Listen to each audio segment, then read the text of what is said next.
So when they made the decision that I was hosting today, they decided to bring in the big guns, and that is why we bring in ESPN's Jeff Passan. Make some noise, ladies and gentlemen. Are you going to call me Glasses Man? I'm not going to call you. Choice. Do you own a pair of glasses? Are you wearing contacts right now? I wear glasses pretty much when I'm not on TV. So do the three of us. Yeah, the three of us do. So I only said it because I'm in the same boat too. I just happen to be wearing contacts. It's the first time I've ever worn glasses on television, and it's become a big thing. And I'm getting chirped. Yeah, you're getting chirped for it. It's happening. Jeff, first of all, thanks for joining us. Second of all, obviously the temperature north of the border on the Toronto Blue Jays has been ratcheting up for quite some time now. Losers of 9 of their last 10. And when I look back to the beginning of the season, there were a lot of people, including down south, who thought the Jays were going to be pretty darn good. And here we sit close to the trade deadline, close to the All-Star break, and they're closer to last place in the division than they are to second place. So what are the opinions down south of what has become of the Toronto Blue Jays at this point in time? It's funny. I was looking earlier today at some of the bets that I was advocating for earlier this year. And one of them was the Blue Jays to win the American League East at plus 185. I had, and continue to have, by the way, faith in this team that they're going to be all right. You see the standings here. The Yankees, nobody's going to touch them at this point. But the teams that are ahead of the Jays right now, they're all flawed. I mean, the Boston Red Sox have questions about their starting rotation, questions about their lineup depth beyond Rafael Devers, Xander Bogaerts, and J.D. Martinez. Plenty of questions to go around, not to mention their bullpen. The Tampa Bay Rays are going to be without their best player, Wander Franco, for 5 to 8 weeks after he broke his hamate bone.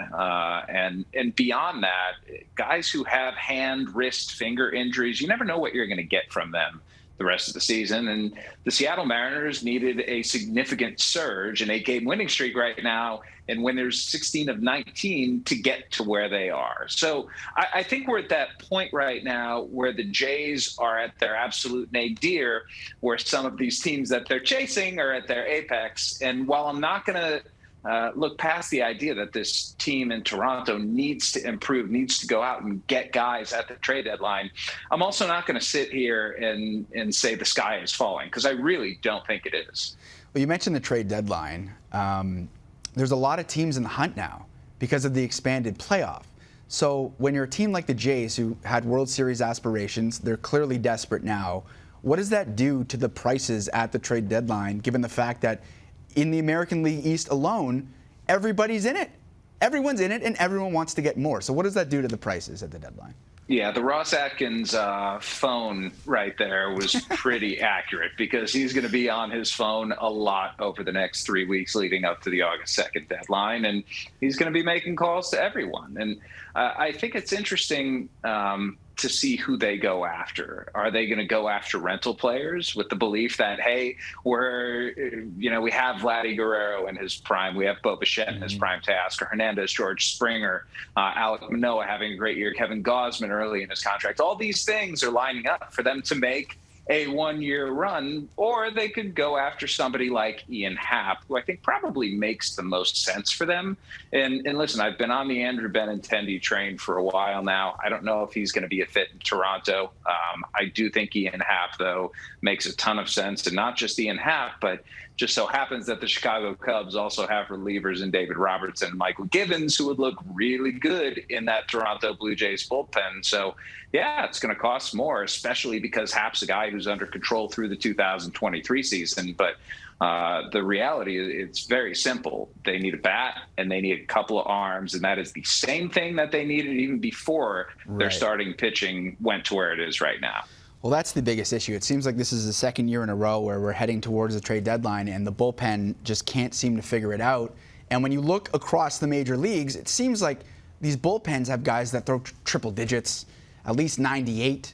And then in an extra innings game against the Mariners, Ryan Borucki's pitching for the Mariners, and Sergio Romo is coming in for the Jays. No disrespect to Sergio Romo, but he's throwing 74-mile-an-hour sliders. So where do these guys come from? Why does it seem like every team but the Blue Jays has fireballers out of the pen, and are they hard to come by, or is it just the Jays? Jesse, we could argue that Jordan Romano is the exact guy that you are talking about, right? Like, he wasn't a highly touted guy coming into the organization, coming through the organization, but he comes up and He's throwing 98 with a wicked breaking ball. Some organizations, however, you look at Cleveland, you look at Tampa Bay, Milwaukee, those are really the models, the paragons for pitching development. And every organization aspires to be at that point where they have just this line of guys who are coming through one after another, and you can shuttle them back between AAA and the big leagues. And all of a sudden you have this devastating bullpen that's not just 7 or 8 guys deep, but goes 10 or 12. That's not where the Jays are right now. And there's clearly something in the development process that they hope to change, that they want to change, but that's immaterial for the moment. What they're dealing with in this moment is a lack of good enough relief pitching. And, part of that is a depth issue that they've lost Hyun-Jin Ryu, that Yusei Kikuchi's been ineffective, that Ross Stripling had to go from the bullpen. And we're not talking about a guy who's throwing 98 necessarily, but still an effective relief pitcher going into the rotation where he's been solid and where it's been important. But going out and getting those relief arms is going to be paramount if the Jays want to make a run this year. The reality is the New York Yankees bullpen is really, really good. The Houston Astros bullpen is really, really good. And if you're going to compete with them and compete with the rest of the great teams in baseball, you need to be, if not as strong as they are, at least somewhere in the vicinity. You mentioned the Blue Jays starters as well. And you wrote an article last week about the decline of the starting pitcher.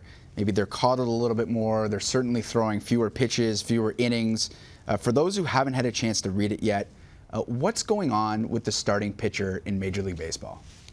They're making the headline bigger there. They should be making the picture bigger there, because the story really focused a lot on Alek Manoah, who I got to know while doing this story and who I think the world of, and I think he's going to be an absolute stud for the Blue Jays organization for a very long time. But some of what he was saying really resonated with me about wanting to pitch deeper into games and there being restrictions put in place. And listen, I get it. When you have a pitcher who's young, who's dynamic, who's talented, you want to do everything you possibly can to keep him healthy.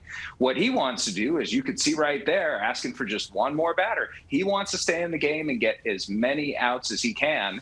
And this is not something that's just happening in Toronto. It repeats itself around baseball, where you have these guys who are simply being asked to do less than they've been in the past. And the reason behind that is because there have been this proliferation of injuries, and you want to keep guys healthy. The problem with the premise is that it's flawed. Guys aren't staying any healthier now than they were in the past. And guys aren't staying healthier now because the consequence of throwing fewer pitches, of being asked to throw fewer innings, is that they want to go out there and throw harder. They want to have this max effort mentality when they get into games. And that's just not conducive with going deep into them, except for a guy like Sandy Alcantara, who manages to do both. He's a unicorn, though. And a big part of this is organizations simply are not asking players to go deep into games. They're more concerned with their velocity, with their spin, with all the newfangled things that we've learned about over time and that have made pitchers better and more effective. But getting deep into games just is not a priority at this point, and I think the game is worse for it.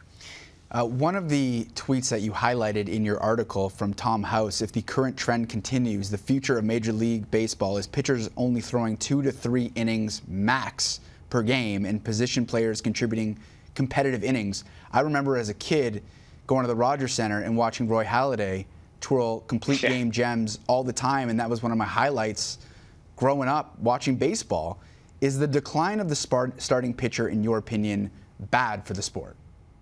I think it's absolutely bad, because when you went to Rogers Center to watch Roy Halladay, he was on the marquee. You went there not thinking, I'm going to go see Jose Bautista, I'm going to go see Edwin Encarnacion, I don't know if they crossed over necessarily, but I'm not going to go see these guys who are in the lineup who are going to come to the plate 4 times in a game. No, I want to see someone who's out there trying to execute 100+ times a game and get 27 outs. And I talked with Dave Stewart, who I don't know if he was the last of his kind, but there aren't a lot of guys who throw complete games 12, 14 a season. There aren't any who throw 12 or 14 a season anymore, but he was among the last ones. And he said, I wanted to get to that 27th out and know that I had just kicked their 27 times. Like, he wanted them to know that he was able to navigate his way through a lineup. It didn't matter if the batters hit better against him the third time through the order, which is the excuse that a lot of teams use now to yank starting pitchers early. The numbers make sense. It's true. It's real. Like, you can't deny math. You can't deny reality. What you can say is that starting pitchers being in games longer is a better thing for baseball, because in a sport that struggles as much as it does to create stars, what's more of a star than someone who goes from the beginning to the end, grinding through the most difficult innings, the most difficult outs of the game, and making it all the way?